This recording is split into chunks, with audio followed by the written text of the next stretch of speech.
25일 화요일 아침에 이슈레이더 시간입니다. 신인규 기자, 안녕하세요. 안녕하십니까. 예, 오늘 중요한 키워드 4가지 갖고 나왔습니다. 첫 번째부터 보겠습니다. 네옴시티. 간만에 가까운 나왔네요. 이제 뭐 그럴 줄 알았다. 네옴시티 축소 계획이 곧 나올 가능성 높아졌다면서요. 예, 맞습니다. 사실 그동안의 네옴시티 프로젝트 너무 거대해서 아무래도 실제 그 정도까지 할 수 있을까? 아무리 사우디 왕실이라고 해도 이런 얘기 나왔는데, 네옴시티가 뭐죠? 이 네옴시티라는 거는 원래 총 사업비만 5천억 달러 정도 됩니다. 이게 북서부의 사우디 사막 지역에 있는 대형 프로젝트인데 전체 길이가 170km에 달하고, 그리고 9개 미래형 신도시 지어서 900만 명 여기 살게 하겠다라는 거였는데, 사우디아라비아에서. 여기에 우리나라 건설 수주 지원단 포함해서 많이 들어가 있으면서 우리나라 이 투심을 많이 끌어올렸던 프로젝트였습니다. 그런데 이게 BBC가 최근에 네옴시티 자문위원회를 취재를 했거든요. 이 거대 프로젝트에 대한 재검토 발표가 곧 있을 것이다, 이렇게 보고를 한 겁니다. 원래 이런 얘기들 나왔는데 이 영국의 공신력 있는 BBC가 재확인을 하면서 오늘장 투자심리에 어떤 영향을 미칠지 살펴볼 부분이고, 왜 그러냐, 이 네옴시티를 포함한 사우디의 기가 프로젝트가 왜 어려움에 봉착했느냐, 간단하게 설명만 드리면요. 사우디는 원래 기름이 좀 비싸야 행복한 나라입니다. 그래야 돈을 많이 버는데 최근에 예상 대비 저유가 상태가 이 전쟁에도 조금 이어지고 있고, 그리고 사우디 왕가가 해외 투자 유치를 생각보다 잘 못하고 있습니다. 아까 5천억 달러 필요하다 그랬지 않습니까? 5천억 달러면 우리나라 돈으로 700조가 넘어가는, 거의 700조가 되는 예산이네요. 그 정도 되는 금액이거든요. 근데 사우디 정부 올해 적자만 210억 달러 정도 예상이 되고요. 물론 이번 프로젝트 우리가 잘 알고 계시는 사우디의 국부 펀드 PIF가 참여하고 있고, PIF가 관리하는 돈이 한 9천억 달러 됩니다만은 지난해 기준으로 실제 현금 보이고 살펴보면은 5천억 달러에는 크게 못 미치는 150억 달러 정도밖에 안 됩니다. 밖에라고 하면 좀 그렇긴 하지만, 그래서 이게 기존 프로젝트를 사실 진행하기 어려운 상황이다라는 우려가 나오는데 이제 곧 재검토가 있을 것이다라는 이야기를 BBC를 통해서 확인이 된 겁니다. 워낙 프로젝트 규모가 커가지고 빈살만이 통이 커가지고 긴가민가 하긴 했습니다만, 이렇게 사업 축소 얘기가 나오면 관련주에는 조금 좀 마이너스 영향을 끼치겠네요. 좋기보다 마이너스가 많고, 그러면 어느 부분 쪽에 마이너스가 더 클 것인가를 찾아보는 게 방법이 될 수가 있겠습니다. 일단 현재 우리나라 수주 지원단이 있는데 여기 10개 정도 수주 지원단 가운데 예를 들어서 현대건설이라든가 삼성물산 같은 경우에는 실제 프로젝트를 수주하기도 했었습니다만, 여러 가지 MOU, 그러니까 될 수도 있고 안 될 수도 있는 그런 수준의 계약을 실제 이행할 수 있을까에 대한 투자 심리가 움직일 수가 있을 것 같습니다. 실제 우리나라 수주 지원단 가운데 상장사가 10곳 정도 됩니다. 삼성물산, 삼성 엔지니어링이죠, ENA, 현대건설, GS건설, 코롱글로벌, 한미글로벌, 히림, 이런 것들이 그동안에 많이 평가를 받아왔는데, 특히 코롱글로벌과 같이 사우디의 MOU를 맺은, 그러니까 실제 수주가 아닌 MOU를 맺은 곳의 이행에 대해서는 물음표가 조금 더 커졌다, 이 정도로 생각을 하시면 될 것 같습니다. 네, 그렇군요. 두 번째 이슈는 역시 환율입니다. 요즘 관심 많으시죠? 우리 원달러 환율 거의 1,400원대로 올라설 가능성까지 지금 나오고 있습니다. 왜 이렇게 지금 달러 강세입니까? 지금 어제 기준으로 6거래일 연속이었고, 오늘까지 보면은 적어도 7거래일 연속 환율이 원달러 기준 1,380원대 유지할 가능성 굉장히 높아졌습니다. 이게 왜 그러냐면은 미국이 잘 나가서도 맞겠지만은 예전의 고환율, 이것은 강달러였지만 이번에는 엔과 유로의 상대적 불안에 조금 더 원인을 찾는 게 타당해 보입니다. 일본 같은 경우는 지금 추가 긴축 정치 시행을 계속 망설이고 있고, 우에다 가조 총재 입지도 좀 불안하다라는 얘기들 나오고 있고요. 그리고 유로존 같은 경우는 독일 PMI, 그러니까 구매 관리자 지수, 앞으로 경기 선행 지수 같은 거 봤을 때 아니 생각보다 왜 이렇게 회복이 안 되지? 라는 심리들이 계속 있으면서 유로화가 계속 안 좋습니다. 이런 부분들 때문에 금리까지 나셨죠? 맞습니다. 그래서 강달러라기보다는 상대적인 유로, 엔 약세 때문에 환율이 움직였다 보실 수가 있는데, 우리 외환당국이 지난 21일에 이 국민연금과 이 외환 수합 계약하기로 했다면서 이 내용 덕분에 약간은 안정이 된 모습입니다. 이거 간단하게 설명드리면, 국민연금이 이제 현물한 매입 수요를 흡수를 하게 되면은 상대적으로 원화 가치가 올라가고 환율이 진정되는 효과가 있기 때문에 그렇거든요. 그래도 불안하긴 합니다. 증권가에서는 뭐 하이투자증권도 그렇고 뭐 신한은행 뭐 이런 곳에서도 그렇고 지금 원은 엔유로 추가 약세가 계속 예상되는 가운데 원달러 선 상방 환율 기준 1,400선 안심할 수 없다라는 얘기들이 나오고 있습니다. 안심할 수 없다. 예, 우리 투자자분들도 그렇고 우리 사업하시는 분들도 마찬가지입니다. 환율 굉장히 관심이 많은데 맞습니다. 요 증권업계라든지 전문가들은 지금 어떻게 보고 있습니까? 일단 환율이 상대적으로 안정, 그러니까 원화 가치가 상대적으로 올라가고 달러 가치가 좀 내려가려면 어떤 부분 먼저 봐야 되느냐? 28일에 나올 미국의 PC 개인 소비 지출 물가 지수 먼저 봐야 됩니다. 현재 이 클리블랜드 연은의 나우캐스팅이라고 해가지고 가장 현재 기준으로 이 지표가 어떻게 될까 이런 것들 살펴보면은 이번에 나올 지표는 전월 대비 0.07% 상승입니다.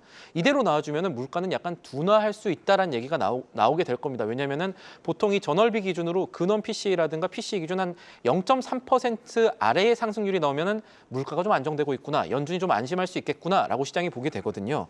그래서 이 부분들을 일단 어떻게 나올지 예상대로만 나온다면은 물가가 좀 안정되는 것 아닌가. 그럼 금리 부분에서도 조금 환율에는 유리한, 그러니까 원화 가치가 좀 올라갈 수 있는 부분으로 나올 수 있는 게 아닌가, 이 부분 따져봐야 될 것이고요. 그리고 아까 제가 유로가 좀 중요하다 그랬잖아요. 그래서 유로 약세가 좀 진정 혹은 반전될 거냐 하는 부분 살펴볼 만합니다. 가까이 살펴볼 거는 영국 얘기입니다. 영국이 원래 8월에 금리 내린 것으로 예상을 했었는데 살펴볼 게 테일러 스위프트 효과가 있다면 8월에 영국 금리 안 내려갈 가능성이 있고, 그러면은 유로와 예상 대비 강세 나올 가능성 생각해봐야 됩니다. 그게 어떤 효과입니까? 테일러 스위프트는 미국의 팝 가수죠. 그런데 이분이 워낙에 공연을 잘해서 이 마이클 잭슨 제치고 세계 역사상 최대의 공연을 지금 하고 있습니다. 디 에라스라는 이름의 공연인데, 이분이 공연하러 가는 나라 미국에서도 소비 지출 끌어올려서 베이지북에 나오기도 했던 인물인데, 최근에 영국 지역의 순회 공연에다가 8월에 런던 공연이 예정돼 있거든요. 5월 달에 스코틀랜드 공연했었는데 스코틀랜드에서는 공연장에 지진이 관측될 정도로 인기가 많았다고 합니다. 예. 그런가요? 그래서 이런 부분들이 8월에 이 과장은 아니죠? 과장이 아니고 진짜로 그 지진 조사국에서 진동이 관측될 정도로 인기가 많았다고 합니다. 네. 그러니까 소비 지출 진작 효과가 생각보다 클 수 있다라는 얘기가 되는 것이고, 그렇게 되면은 8월에 금리 인하를 조금 늦출 가능성까지 TD증권 같은 경우에서 나오고 있었습니다. 그리고 30일에 있을, 이건 조금 정치적 이슈인데, 프랑스의 조기 총선이 있습니다. 이 환율 변화에 대한 변수가 됩니다. 총선 결과가 지금 추세상 만약에 극우내각 연합 출범이 조심스럽게 예상이 되고 있는데, 그렇게 되면은 유로와 추가 약세 가능성이 있게 됩니다. 경기 부양을 위해서 조금 더 조치를 취할 수가 있다는 얘기겠죠. 다른 측면, 그리고 투자 측면에서 최근에 고환율이 지금 지속된다면 이라는 측면에서는 투자 아이디어를 찾아볼 수가 있겠습니다. 지난 이슈 레이더에서 한 번 더 말씀드렸습니다만, 최근에 수출 환해지들 우리 기업들 많이 하고 있습니다만, 국내 조선사에 있는 조선주 같은 경우, 특히나 뭐 한국해양이라든가 하나오션 같은 조선주에는 지금의 환경 호재라는 모멘텀이 지속될 수 있다라는 점도 염두에 두실 부분입니다. 네, 세 번째 이슈 보겠습니다. 현대차 요즘 주가 잘 달리고 있죠. 파업 가능성 지금 높아지고 있는데 그 내성이 생긴 건가요? 지금 파업할지 안 할지 그건 모르겠습니다만, 아직은 현대차 노사가 지금 중앙노동위원회 조정 중지 결정까지 이제 내려졌고, 이제 그 공은 노사로 지금 넘어간 상태입니다. 실제 파업 가능성 얼마나 됩니까? 실제 파업 가능성이라고 한다면은 이게 지금 6년 만에 파업 가능성 이야기 나오고 있지 않습니까? 조심스럽게 결국 극적 타결될 가능성 아직 남아있다고 보셔도 될 것 같습니다. 현재까지는 그렇습니다. 일단 노조의 분위기 자체는 강성이긴 합니다. 이 파업 투표 결과 90%에 가까운 찬성률로 가결됐고, 중앙노동위원회도 조정 중지 결정 내렸으니까 쉽게 말해서 현대차 노조가 합법적인 파업권을 가지게 됐다. 6년 만에 파업 가능성이 일단 생겨났다라고 볼 수가 있는데, 이게 임금 인상안뿐 아니라 이 정년을 64세로 연장하는 안을 이번에 노조가 들고 왔습니다. 이 사회적 합의가 안 됐다면서 사측이 굉장히 지금 꺼려하는 아니기는 한데, 일단 현대차 노조가 27일에 이틀 뒤에 중앙쟁의대책위원회 쟁대위 출범하고 파업 방향성 일단 논의한다, 이런 계획이고요. 투자 측면에서 살펴볼 거는 말씀하신 대로 실제 파업 갈 거냐 아니면 갈등 봉합될 수 있을 것이냐 하는 점일 텐데, 내부 얘기 들어보면은요, 현대차 노조가 강성 움직임 이어가는 것까지는 맞습니다. 이번에 우리 동력을 보여주자까지는 맞고, 사실 사측에서 파업 막기 위해서 물밑 협상 계속 진행하는 단계라고 합니다. 물론 정년이라는 부분, 이번에 64세라는 부분이 사실 아주 민감하기 때문에 어느 정도 진통이 예상되기는 합니다만, 아직까지는 극적 타결 가능성 조심스럽게 생각해 볼 수 있는 여지 남아 있다라는 게 내부의 전언입니다. 네, 우리 고용시장이 워낙 경직돼 있어가지고 한번 이렇게 연장해 놓으면은 이거 쉽게 이제 바꾸기가 어려워서 더 고민이 될 것 같습니다. 마지막 이슈 사조그룹 얘기입니다. 식자재 업체를 매출 1조짜리를 인수를 했다 어제 이제 발표를 했는데 그러면 이제 사조그룹이 식품업계 빅3로 올라선다고 합니다. 네. 맞습니까? 맞습니다. 사조그룹이 업계에서는 M&A 굉장히 활발하게 하는 곳으로 유명한데요. 이번에는 업계 순위를 바꿀 수 있는 대형 인수를 결정했습니다. 식자재 왕이라든가 이 온라인 플랫폼 이 왕마트 이런 거 갖고 있는 식자재 업체 푸디스트를 인수했는데 이 푸디스트가 원래 사모펀드가 갖고 있었던 곳이었거든요. 여러 가지 합병하면서 커진 회사인데 코로나 이후에 연매출 성장률이 19% 정도에 달하는 꽤 성장성이 높았던 기업입니다. 이 사조그룹은 이 사조 오양이라든가 사조 CPK 등 통해 가지고 이번에 지분 매입하기로 결정했고요.